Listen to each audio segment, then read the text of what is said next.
Bienvenue pour ce tuto consacré à la stratégie individuelle de gestion des risques, la SIGRE. Alors on va reprendre les mots un par un. S comme stratégique, parce que évidemment chaque pilote joue une partie d'échec contre les risques qui sont associés à sa pratique. Il vaut mieux être bon pour durer dans l'activité.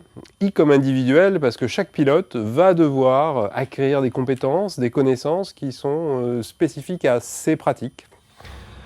Alors pour bâtir cette SIGRE, cette stratégie individuelle de gestion des risques, on peut s'aider de quelque chose qui est très utilisé en gestion des risques, c'est le modèle de Reason, qui est aussi appelé le modèle du fromage suisse, parce que le fromage suisse a des trous. Donc ce modèle nous dit la chose suivante, on a un certain nombre de plaques de blindage qui nous protègent des accidents en vol libre.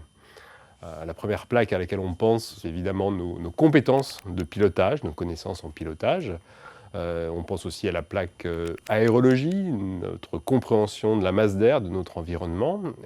La plaque mentale, donc il y a beaucoup de choses dans cette plaque-là. La gestion du stress, la gestion de l'envie, la gestion de l'attention. La plaque matérielle, donc là-dedans on trouve toute notre relation à notre matériel, la façon dont on choisit notre matériel, la façon dont on l'entretient, la façon dont on règle les problèmes d'ergonomie du matériel. Donc en général, ces 4 plaques-là, on y pense tout de suite.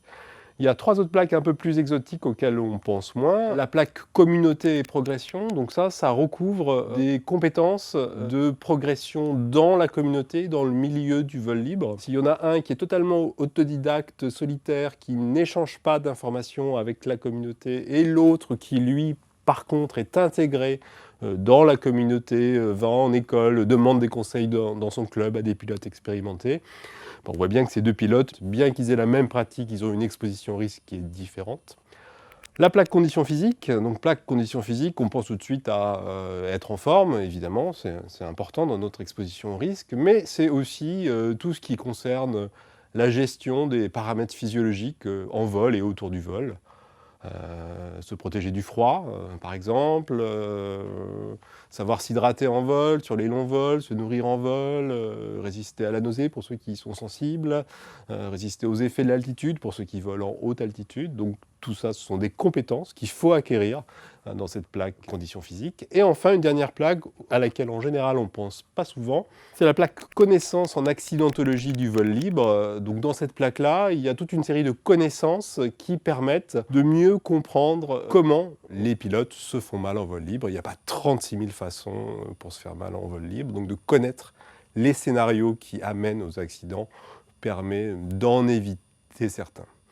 Donc tout va bien, on est bourré de plaques de blindage qui nous protègent de ces accidents, sauf que ce que nous dit le modèle de Reason, c'est que ces plaques ont des trous. On a des choses qu'on ne sait pas faire dans ces différents thèmes. Évidemment, les trous sont propres à chacun a des incompétences différentes. La plupart du temps, ce n'est pas un problème, parce qu'un trou dans une plaque est compensé par la plaque suivante. Par contre, il y a un certain nombre de cas de figure où les trous s'alignent, les plaques, elles bougent de façon latérale, et donc quand on analyse a posteriori des accidents, en fait on s'aperçoit de ça, c'est que ce n'est pas une cause unique, mais on peut les comprendre comme une succession de trous dans des plaques, ou si vous préférez, de circonstances, de malchance qui s'alignent. En fait, la première chose à faire quand on construit sa SIGRE, c'est d'abord de se poser la question de ses pratiques. Qu'est-ce qu'on fait exactement en parapente? Il y a plein de façons différentes de pratiquer, vol de distance, le vol rando, l'accro, le soaring, bref, il y a énormément de pratiques différentes. Donc une fois qu'on a fait le bilan précis de qu'est-ce qu'on fait en termes de pratique, il faut mettre en face les compétences dont on a besoin dans les différents thèmes de la SIGRE qu'on a évoqués.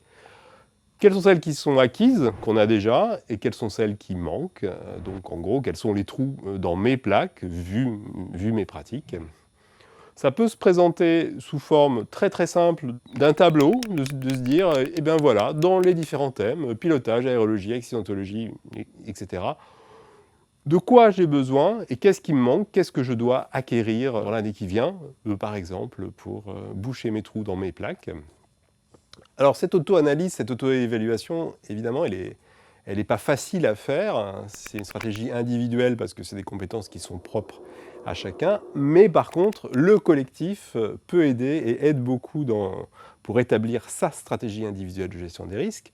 Vous pouvez par exemple, dans votre club, partager avec d'autres pilotes qui ont des pratiques similaires, dire bah voilà, qu'est-ce que tu mets en œuvre toi dans ta stratégie de gestion du risque? Ah oui, c'est intéressant, moi je peux éventuellement, moi je vais mettre en œuvre ça.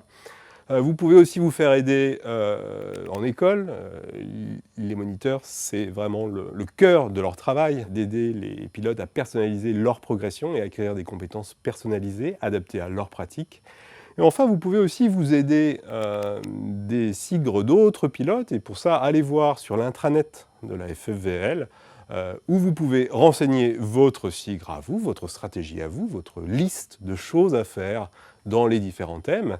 Et vous pouvez surtout aller voir, aller consulter les sigres d'autres pilotes avec une pratique similaire à la vôtre. Donc ça, c'est une aide pour élaborer votre sigre à vous. Voilà, en conclusion, construire sa sigre, vous l'avez compris, c'est pas facile, hein, ça demande du temps, de la réflexion toujours, de l'argent parfois.